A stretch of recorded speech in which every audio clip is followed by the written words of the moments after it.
জার্মানির আকাশে একটু রোদের দেখা পেলেই আর সুন্দর ওয়েদার থাকলেই মনে হয় যেন উইকেন্ডে কোথাও একটু ঘুরে আসি। আমরা তো মাঝে মাঝেই বেরিয়ে পড়ি, স্যাটারডে হোক বা সানডে, কখনো কখনো 2 ঘন্টা 3 ঘন্টা বাই কার আমরা এরকম ডে ট্রিপে বেরিয়েই পড়ি। আর তার ওপর সেই সময়টা যদি ইস্টার হয় তাহলে তো জার্মানির প্রচুর মানুষ বসে থাকে অপেক্ষায় যে ফ্যামিলির সাথে বন্ধুদের সাথে এই 4টে দিন কোথায় ছুটি কাটাবে। ফ্রাইডে থেকে শুরু করে মানডে পর্যন্ত 4 দিন ছুটি। এই টানা 4 দিন ছুটিতে সবাই কিছু না কিছু একটা ভালো প্ল্যান করে রাখে। কেউ কেউ তো আবার 6 মাস আগে থেকে হোটেল রিজার্ভ করে রাখে, কারণ এই সময়টা পছন্দের জায়গায় রিজনেবল রেটে হোটেল পাওয়াটা খুবই চাপের। সেই জন্য অনেকেই আগে থেকে বুক করে রাখে। 26-এর ইস্টারে আমরা কি করলাম চলো একটু তোমাদের সাথে শেয়ার করি।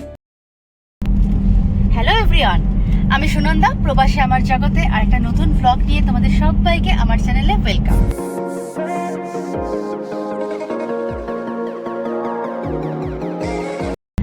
আজকে আমরা চলেছি ফ্রান্সের একটা নতুন জায়গা। এখন হচ্ছে সময়টা ইস্টার, অর্থাৎ স্প্রিং টাইম জার্মানিতে। সবে গরম আসছে, গরম এখনো এসে পৌঁছয়নি, তবে আশেপাশে সুন্দর সুন্দর ফুল গাছ এবং ভালোই লাগছে ওয়েদারটা দেখে। গাছে পাতা এসছে, সবুজ কালার হয়ে গেছে, তো চারিদিকটা খুবই সুন্দর লাগছে। তো আমরা এখন বেরিয়ে পড়েছি। আজকের দিনটা হচ্ছে রবিবার, কালকে সোমবারও ছুটি, ইস্টারের ছুটি আছে। তো আমরা সকালবেলা হঠাৎ করেই ব্রেকফাস্ট করে ভাবলাম কোথায় যাওয়া যায়। চলে এলাম আমরা এখন ফ্রান্সের নানসিতে। জার্মানিতে আমরা যে জায়গাটায় থাকি সেখান থেকে মাত্র 2 থেকে 3 ঘন্টা ড্রাইভ করলেই অনেক সুন্দর সুন্দর জায়গায় পৌঁছে যাওয়া যায়। এমনকি সারাদিন ঘুরে সময় কাটিয়ে রাত্রে ডিনার করে আবার সুন্দর করে বাড়ি ফিরে আসা যায়। সেই জন্য উইকেন্ডে ভালো ওয়েদার থাকলে আমরা মাঝে মাঝে এরকম ডে ট্রিপে বেরিয়ে পড়ি। ফ্রান্সের নানসি গাড়িতে যেতে যেতে তোমাদের সাথে একবার শেয়ার করি এই জায়গাটার পেছনে কি রহস্য রয়েছে। এটি হলো ফ্রান্সের উত্তর পূর্ব দিকে অবস্থিত একটি সুন্দর ঐতিহাসিক শহর, যেখানে রয়েছে কিছু সুন্দর নিদর্শন আগে পুরনো প্রথম বিশ্বযুদ্ধের সময় থেকেই। আর আরো বেশি বিশ্বস্ত কারণ কি গ্র্যান্ড ইস্ট রিজিয়নে অবস্থিত এটি একটি সুন্দর সাংস্কৃতিক কেন্দ্র বটে। তো আমরা এখন যে জায়গাটা যাচ্ছি সেখানে প্রথম বিশ্বযুদ্ধের একটা কিছু নিদর্শন রয়েছে, যেটা ইউনেস্কো ওয়ার্ল্ড হেরিটেজ সাইটে নথিভুক্ত। তো সেই জায়গাটা আমি পৌঁছে তোমাদের নামটা শেয়ার করছি। আর তার আগে তোমাদের সাথে একটু শেয়ার করি যেতে যেতে রাস্তাটা কেমন। ফ্রান্সের নানসি সম্বন্ধে তোমাদের একটা ছোট্ট ইন্ট্রো দিয়ে রাখি। এটি কিন্তু ইতিহাসে বেশ আকর্ষণীয়। মধ্যযুগে এটি দাসী অফ লরেনের রাজধানী ছিল এবং সাংস্কৃতিক ও রাজনৈতিক দিক থেকে অত্যন্ত গুরুত্বপূর্ণ একটি কেন্দ্র হিসেবে গড়ে উঠেছিল। কি কিছু বক্তব্য নিয়ে এসছে, এখনো তো সুন্দর লাগছে রাস্তাটা, তাই না? ঘুরতে বেরিয়েছি। জ্যাকের বাড়িতে একটু মন খারাপই হয়েছিল, কারণ রনিতারা বৃহস্পতিবার আসলো, সোমবার অবধি থাকার কথা ছিল ইস্টারের ছুটিতে। তো ওরা বৃহস্পতিবার রাত্রিটা থেকে শুক্রবার কালকে বেরিয়ে গেল। চিকা খুব কান্নাকাটি করছে, থাকতে পারলো না। তো চিকাকে আমরা কালকে বিকেলে ছেড়ে এসেছি। জ্যাকের খুব মন খারাপ, বাড়িতে এসে চুপচাপ বসেছিল একটা কোনায়, ফ্রেন্ড চলে গেছে। যাই হোক, যেটা ডুসেলডর্ফ থেকে আসলেও ও খুব ফিল করে সবার সাথে কাটানোর পর বাড়িতে এসে মন খারাপ করে কোনায় বসতে। তাই জন্য আমরা জ্যাকে নিয়ে ঘুরতে বেরিয়ে পড়েছি। ওয়েদারটাও ভালোই ছিল, সকালে মোটামুটি ব্রেকফাস্ট করছিলাম যখন সানি ওয়েদার ছিল। এখনো দেখো মেঘলা হয়ে আছে বটে, কিন্তু সেরকম বৃষ্টির আভাস আমরা দেখতে পাচ্ছি না। কি দারুণ লাগছে রাস্তাটা। রাস্তাটা কিন্তু অপূর্ব সুন্দর লাগছে, সেরকম গাড়ির চাপ নেই, আজকে ফাঁকাই রয়েছে রাস্তাটা। ফ্রান্সের বিভিন্ন জায়গায় আমরা যাই বটে, আমাদের বাড়ি থেকে 2 থেকে 2.5 ঘন্টা লাগে যেতে বাই কার। এর আগে তোমাদের সাথে স্টার্সবুক, কোলমার, এমনকি মেজ সব জায়গারই ভিডিও শেয়ার করেছি। একমাত্র স্টার্সবুকেই আমরা একবার ওয়েদার খারাপ পেয়েছিলাম ফল সিজনে, বাকি অন্যান্য জায়গায় আমরা ভালোই ওয়েদার পেয়েছি। সামার টাইমেই গেছি, ভালোই ওয়েদার থাকে। যে জায়গাটা যাচ্ছি এটা একটুখানি ভেতর দিকে, ফ্রান্সের নানসি থেকে একটুখানি ভেতরে আসতে হবে। তো 2 ধারে শস্য ক্ষেত দেখছি আর ফাঁকা জায়গা, আশেপাশে কোনো বাড়িও নেই, আগে পেছনে কোনো গাড়িও নেই। তো আমরাই চলেছি। মাঝে মাঝে ভালো তো লাগছে বটেই দেখতে, যে কোনো তাড়াহুড়ো নেই, ধীরে সুস্থে এনজয় করতে করতে যাচ্ছি। আবার মাঝে মাঝে অনিশকে আমি জিজ্ঞাসাও করছি যে সত্যিই কি এরকম একটা জায়গার এক্সিস্টেন্স রয়েছে। গুগল তো অনেক সময় ভুল দেখায়, কারণ ইন্টারনেট এখানে কাজ করছে না। তো আমরা গাড়িতে নেভিটা দেখেই যাচ্ছি, নেভিটা ফলো করছি। তো মাঝে মাঝে এরকম ভুল জায়গা তো দেখিয়েই দেয়। তো সেরকম জায়গায় গিয়ে পড়বো না, তো এতটা রাস্তা যাচ্ছি, আবার ফিরেও আসতে হবে। তো আলটিমেটলি নানসির যে মেন সেন্টারটা, সিটি সেন্টারটা, সেখানেই যাওয়া হবে না, দেরি হয়ে যাবে তাহলে। তো অনিশ বলছে চলো দেখি। তো অনেক দূর থেকে দেখতে পেলাম, যেটা ফটোতে দেখেছিলাম সেটা দেখা যাচ্ছে। ওই দেখো দূরে যে সাদা গম্বুজ মতন দেখা যাচ্ছে, ওই জায়গাটা আলটিমেটলি আমরা কিছু একটা দেখতে পেলাম, যেটা আমরা ফটোতে দেখেছিলাম তার কিছুটা হলেও দেখা যাচ্ছে। তো মনে হচ্ছে যে না, জায়গাটার এক্সিস্টেন্স রয়েছে। তো তো দেখা যাক কখন গিয়ে পৌঁছই। স্টার্সবুক থেকে রাস্তাটা অন্যদিকে ঘুরে গেল, বেশ টাইম লাগছে, 1/2 ঘন্টা 40 মিনিট হয়ে গেল আমরা ড্রাইভ করছি। তো একটু গ্রামের মধ্যে দিয়ে যাচ্ছি, টুকটাক বাড়ি ঘর চার্চ এসব দেখতে পাচ্ছি এখন। দেখা যাক, রাস্তাটা একটু চড়াই উতরাইও রয়েছে। আগে পেছনে একটা মিলিটারিদের গাড়ি দেখলাম, সেই গাড়িগুলো আবার অন্যদিকে টার্ন নিয়ে নিল। জানি না এখানে কোনো মিলিটারি ক্যাম্প আছে কিনা। তো দেখা যাক যতটা দূর যাওয়া যায়, রাস্তাটা যেভাবে নিয়ে যাচ্ছে যেতে যেতে আলটিমেটলি কিছু তো পাবো, সেটাই এনজয় করব। না, আলটিমেটলি আমরা যে জায়গাটায় পৌঁছেছি এখানে কয়েকটা গাড়ি রয়েছে, ট্যুরিস্টও রয়েছে। তো দেখে মনে হচ্ছে যে সত্যি এখানে লোকজন তাহলে আসে, ভুল জায়গায় আমরা আসিনি।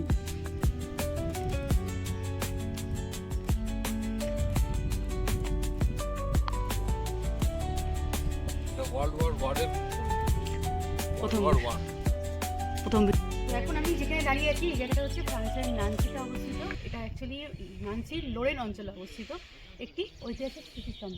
পেছনে যে দেখতে পাচ্ছ সাদা রঙের স্তম্ভটা, এটা একটা ঐতিহাসিক স্মৃতিস্তম্ভ প্রথম বিশ্বযুদ্ধের সময় থেকে। এটার পেছনে যে ইতিহাসটা ছোট্ট করে তোমাদের বলে দিই। প্রথম বিশ্বযুদ্ধের সময় ব্রিটেন যে সৈন্যরা, তারা এখান থেকেই জার্মান সেনাদের বিরুদ্ধে সৈন্যর বিভিন্ন যা পরিকল্পনা হয়, সৈন্যদের যুদ্ধের জন্য প্রস্তুতি, সেগুলো এখান থেকেই তারা পরিকল্পনা করেছিল। তো এটা একটা সৈন্যদেরই স্মৃতিস্তম্ভ বলতে পারো, সেই হিসেবেই রয়েছে। তার মানে এটা প্রচুর পুরনো, অনেক পুরনো একটা ঐতিহাসিক স্তম্ভ। প্রচণ্ড হাওয়া চারিপাশটায়, দেখতে অপূর্ব সুন্দর লাগছে, গ্রিনের মাঝখানে একটা সাদা রকম স্তম্ভ। তো আমরা এখানে এসেছি, এখানে ডগ অ্যালাও না। চল চট করে ভেতরটা গিয়ে দেখে আসি। জ্যাককে আমরা গাড়িতে রেখে এসেছি, তাড়াতাড়ি ভেতরটা দেখে আসি। দেখো গাড়ি আছে।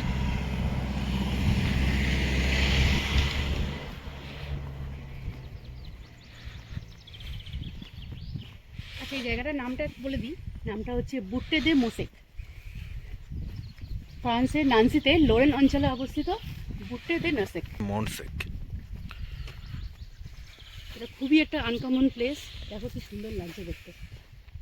অনেকে জানে বলে আমার মনে হয় না, স্পেশালি আমেরিকান সৈন্যদেরই আশেপাশে সব দেখলাম। বিভিন্ন ওয়াচ টাওয়ার রয়েছে।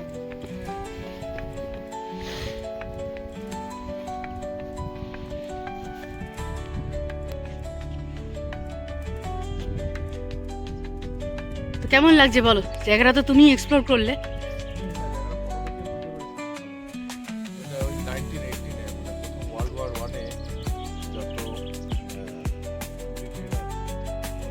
দেখলাম লেখা রয়েছে প্রায় 500,000 মিলিটারি এদিক ওদিক অনেক ওয়ার্ল্ড ওয়ারের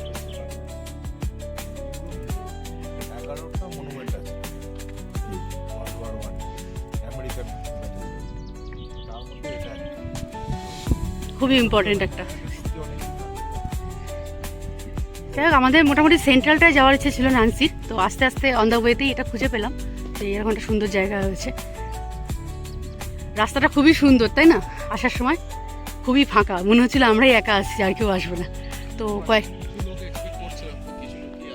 কয়েকটা ফ্যামিলি এসছে ঘুরতে, তাড়াতাড়ি চলেই যাচ্ছে তারা। দেখো এখানে আমার কত বড় একটা দ্বারকা,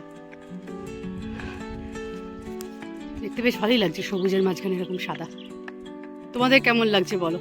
নতুন একটা জায়গা ফ্রান্সে আবিষ্কার করলাম, ঘুরতে আসলে অবশ্যই এসো।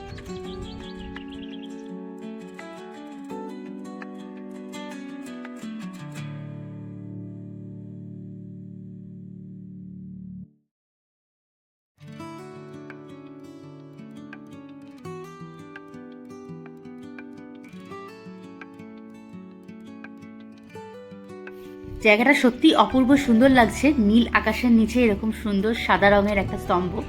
হয়তো এটার পেছনে অনেক দুঃখজনক ঘটনা রহস্য লুকিয়ে রয়েছে, কিন্তু আমরা তো এটাকে একটা সুন্দর ঐতিহাসিক স্থাপত্য হিসেবেই দেখছি, যেহেতু ইউনেস্কো ওয়ার্ল্ড হেরিটেজ সাইটে নথিভুক্ত নামটা।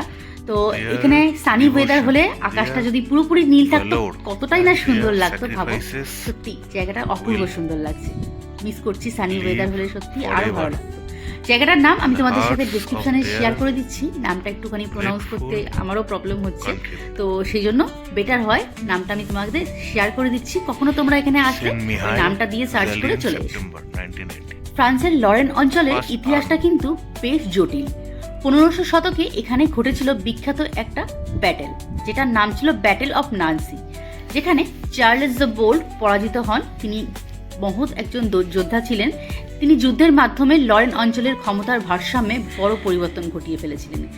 এবং 1800 শতকে এই শহরটি নতুনভাবে আবার বিকশিত হয় স্টেনসলও নামে আরেকজন রাজার আমলে। তিনি শহরটিকে সুন্দরভাবে পুনর্গঠন করেন এবং বিখ্যাত একটা প্লেস স্টেনসলাস তার নামেই তৈরি হয়, যেটা এখন ইউনেস্কো ওয়ার্ল্ড হেরিটেজ সাইটে নথিভুক্ত হয়েছে। পরবর্তীকালে ধীরে ধীরে ফ্রান্সের নান্সি শিক্ষা, শিল্প ও সংস্কৃতির গুরুত্বপূর্ণ শহর হিসেবে আরও বিকশিত হতে থাকে, যেটা আজকের ঐতিহ্যবাহী স্থাপত্য, আর্ট এবং ছাত্র জীবনের জন্য খুবই পরিচিত একটি নাম ফ্রান্সের নান্সি। এই স্তম্ভটার গায়ে কারুকার্যগুলো যেমন সুন্দর, তেমনই দেখো ঐতিহাসিক বিভিন্ন রহস্যকে এখানে সুন্দর ম্যাপের সাহায্যে, এমনকি এখানে দেখো কি সুন্দরভাবে জিনিসগুলোকে বাঁধিয়ে রেখেছে। এখানে একটা ম্যাপের মতন দেখছি, যাতে দেখছি বিভিন্ন ক্যালেন্ডারও দেওয়া আছে মাস হিসেবে, আর কারোর নামও লেখা রয়েছে, আমরা অতটা বুঝতে পারছি না। তো এখানকার ইতিহাস ভালোভাবে ঘাটলে হয়তো জানতে পারা যাবে। তবে জায়গাটা বেশ সুন্দর এবং খুব সুন্দরভাবে মেনটেন করে রেখেছে, আমার তো বেশ ভালোই লাগছে। নিরিবিলি, তবে লোকজন এখানে বেশিক্ষণ থাকছে না, জাস্ট 8 ঘন্টা ম্যাক্সিমাম। জ্যাকি এনজয় করছে, জ্যাকি অনেকক্ষণ বাদে বেরিয়েছে গাড়ি থেকে। গাড়িটা বেশ সুন্দর দেখাচ্ছে, সবুজ গাছগুলোতে কালার এসছে, ভিউ পয়েন্টটা অস্বাভাবিক সুন্দর।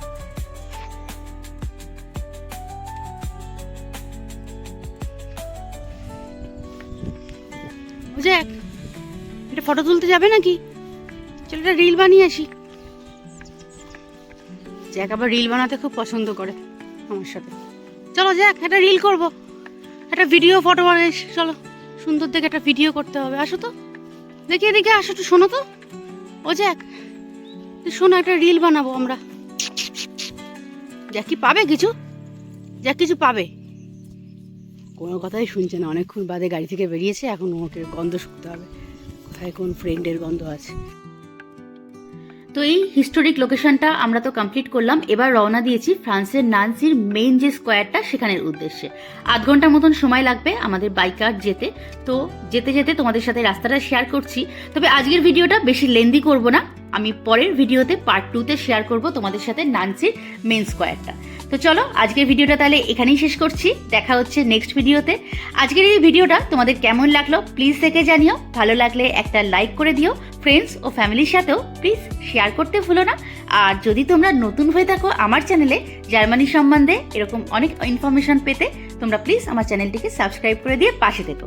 দেখা হচ্ছে তাহলে পার্ট 2-তে নান্সির আরেকটা ভিডিও নিয়ে আসছি খুব শিগগিরই। টিল দেন সবাই খুব ভালো থেকো, take care and bye by.